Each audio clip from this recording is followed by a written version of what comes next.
I'm Dustin Abbott, and I'm here today to do a review of the Sigma 18 to 35 millimeter f1.8. This is a DC HSM lens, and it's from Sigma's Art series. You know, Sigma really is to be admired for taking chances in what is often, when it comes to lens designs and lens build, lens focal lengths, what tends to be a pretty conservative field. There are a number of focal lengths that have proven themselves to work well over time. And so in most lens manufacturers, you will find that pretty much the same focal lengths, pretty much the same apertures. And it was kind of the unspoken rule, at least when it came to modern lens design, that the maximum aperture that you could put into a zoom lens was f2.8.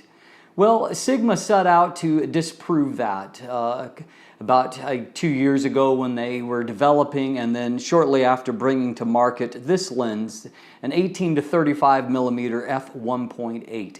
And it not only went beyond just something wider than f2.8, it went all the way to f1.8. And so there's a couple of ways. As I went into my written review, I looked at this by saying there's a couple of ways to look at a lens like this.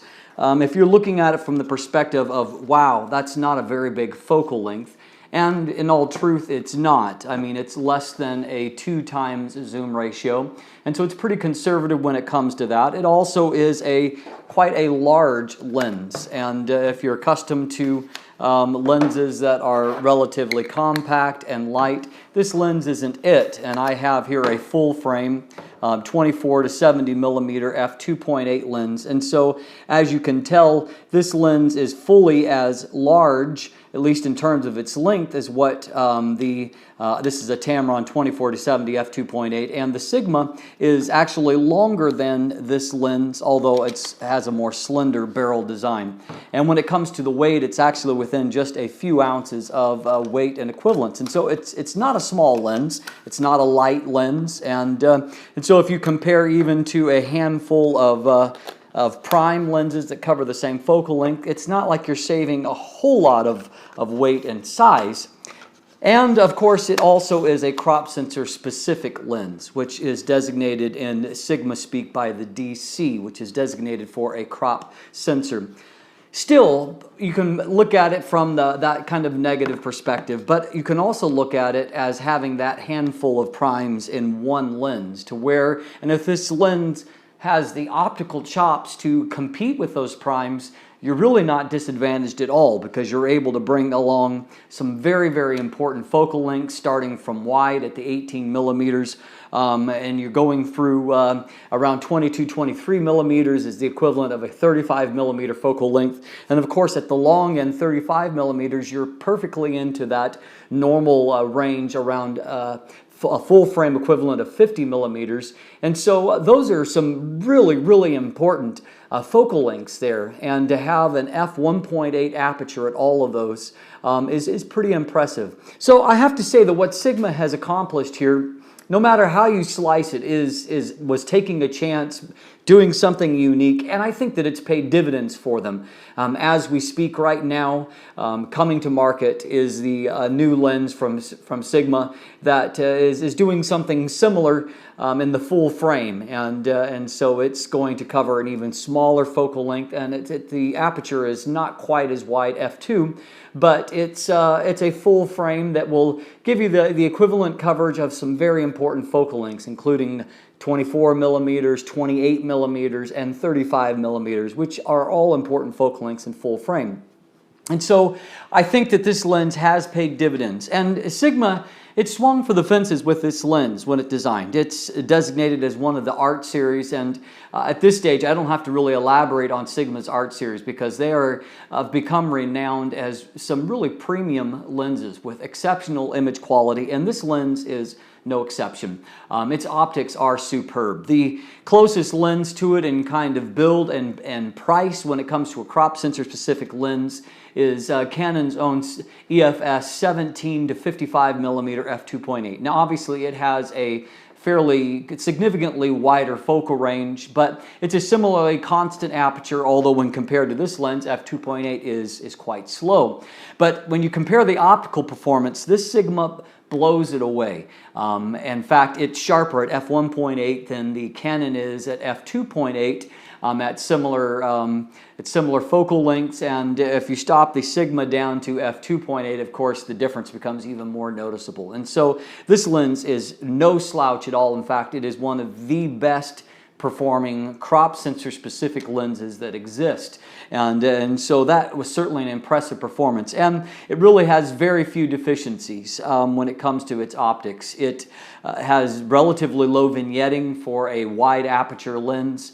It does have a little bit of ghosting when you put sun directly into the frame. You can see here a little video sequence of just walking along, and so you can see how the lens responds to flare. This is stopped down to f11 and just for allowing sunburst, but I think you'll find that there is nothing there that is ugly. It's fairly artistic in what it does. I've seen better flare resistance than what this lens has, but by no means is it very poor. It has low chromatic aberrations, and of course it has excellent sharpness, and that sharpness is pretty much across the image frame, even out towards the edges. And so it's an amazingly performing lens when it comes to its optics. Now, it can be technically mounted on a full frame body, although it's not really usable outside of its longest end, 35 millimeters. And at 35 millimeters, if you happen to not own a 35 millimeter prime lens and you had a full frame camera as well as a crop sensor, it certainly is a bonus to be able to put it on there and have a fairly large, of course, 35 millimeter f1.8 prime, and it looks fine on there. It has some vignetting, and of course it's not really designed for a full frame image sensor, and so as a result it will show up a few more defects, but it's still very useful at that point. This lens has all of the goodness that goes into Sigma Art Series lenses, and Sigma is designing and producing some of the best looking lenses, period. I love the look and the build of Zeiss lenses, but outside of Zeiss, nothing is nicer than what these new Sigma Art Series are in terms of their build. They're very, very elegant design, just very nicely crafted, and a lot of nice touches. One thing that I really love, it's a small thing, but Sigma I notice, and that is that there is a rubberized surface in that transition where the lens hood mounts, and it's just when you encounter some of these soft feel surfaces in the lens, it just gives you a warm and fuzzy feeling about Sigma's design, that there is thought and care. It's got a 72 millimeter front filter thread, and of course this is an internally zooming lens and internally focusing, so no concerns about using a polarizer. It's very mannerly when it comes to use and all those things, and of course very useful as a stop down. Here are some examples of some stop down landscape type images that I've taken with the lens that I'm very proud of, and so it takes filters well and responds well to all of those things. Now, whenever I review a Sigma lens, I'm always come with a little bit of trepidation when it comes to testing one other aspect of that, and that is when it comes to the actual autofocus. I have no issue at all with Sigma's HSM when it comes to focus speed or when it comes to the sound that it makes. This lens, I'll put it right near the mic, it focuses very quietly. In fact, unless you have the camera right up to you, you don't hardly hear the lens focusing at all, and so a great performance when it comes to that, particularly when you compare it to the old micromotors. But my issue tends to come down to trying to find an autofocus consistency, and I've had this problem with a number of lenses, Sigma lenses going back, and the exception to the rule has been some of the recent telephoto lenses, both the contemporary and the sport edition, particularly the sport edition of the 150 to 600 millimeter Sigma ultra telephoto lenses focused accurately for me. But I've had an issue with several of the Art Series prime lenses, and that is just having inconsistent focus. It took me quite a while to get this lens dialed in on a body. I had to do multiple AFMAs, and at one point my automated program that I use, Rican Focal, it just gave up altogether, and so I had to do kind of a semi-automatic. When I finally felt like I had the proper values in the lens, I've still gotten inconsistent results. For example, in this portrait series, and this is a lens that you will be using for portraits with its nice wide aperture. I do find, however, that portrait work really is demanding for autofocus. I typically am focusing for the eyes, and I want those eyes to be nice and sharp. I want them to stand out in a portrait. And I found that I got about 60% well focused in an extended portrait session. I got about 20% that were adequately focused, didn't make me happy, but I would be okay in delivering them to a client.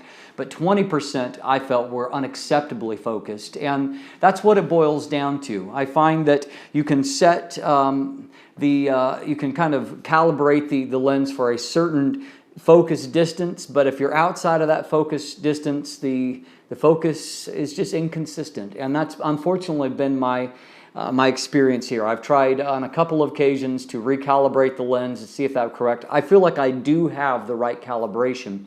It's just that the lens does not consistently perform at that. And after I had such an experience, I began to do a little research, and I found that other reviewers and users have had, unfortunately, some similar issues. My experience says with Sigma that you may get lucky. There's some people that have absolutely no focus issues at all. And I deal more with the Canon realm. I've been shooting the review on a Canon 70D body primarily, but the 70D has an excellent autofocus system in it. And so I don't think that that's the issue. I don't have issue with other lenses. And so anyway, take that for what it's worth. If you do purchase the lens, and I do think that it's worth, please understand I'm not writing this lens off. It's an amazing lens, but you need to find a copy that you can rely on. Particularly if you're a working professional, you need to find a copy, even if you have to go through a couple of them, that is going to be properly calibrated to your body and give consistent results. One asset to help with that is the Sigma USB dock. And it does help you to further calibrate the lens to your specific body at some different focal lengths, and it goes beyond just what an AFMA adjustment will do within the body. So that is the one shortcoming that I can point to with the lens, other than the fact that it's fairly large for a crop sensor specific lens, and it's also not cheap. It's around $800 at B&H, and so that means that it's right along with the 17 to 55 millimeter as the most expensive crop sensor specific lenses available, at least for a Canon ecosystem. And so it's not a cheap lens, but at the same time, as I said, it blows most of the other lenses designed for an EFS system. It blows them away optically, and of course has a wider aperture than what any of them do. And so it's valuable in that regard. I also want to just continue to beat the drum of thanking Sigma for including nice padded cases with each one of their lenses. It's a great touch. I don't know how much it cost Sigma, but I doubt it costs them all that much, but it certainly generates a lot of goodwill, and I wish that other manufacturers would do something similar. But overall, I've enjoyed using this lens. I've produced some beautiful images with it. I did mount it on an EOS M3 body. That's a mirrorless body with an adapter, and it produced some beautiful images. However, the autofocus is leisurely. That adapter, of course, it slows things down, but this lens in particular I found focused quite slowly, even compared to some of my other lenses mounted through the adapter on there. But in the native form, focus speed is not an issue. It's just there can be some focus inconsistency. If you are looking for basically the Rolls-Royce of crop sensor specific lens, you shoot on a crop sensor body and you want something different. You still want some versatility in your zoom range, but you want basically prime lenses. This is like having multiple prime lenses. I think that it's a worthy investment and may well be perhaps the best lens you can buy for a crop sensor specific or a crop sensor specific lens available right now. And so kudos to Sigma for being bold and doing things that other companies are not doing and giving us some great products like this. I also look forward to testing the 24 to 35 millimeter shortly. I think it's next on my list of things that I would like to review, and I'm interested in seeing how it performs on my full frame bodies. If you haven't already, please subscribe. I'm Dustin Abbott. Thanks for watching. Have a great day.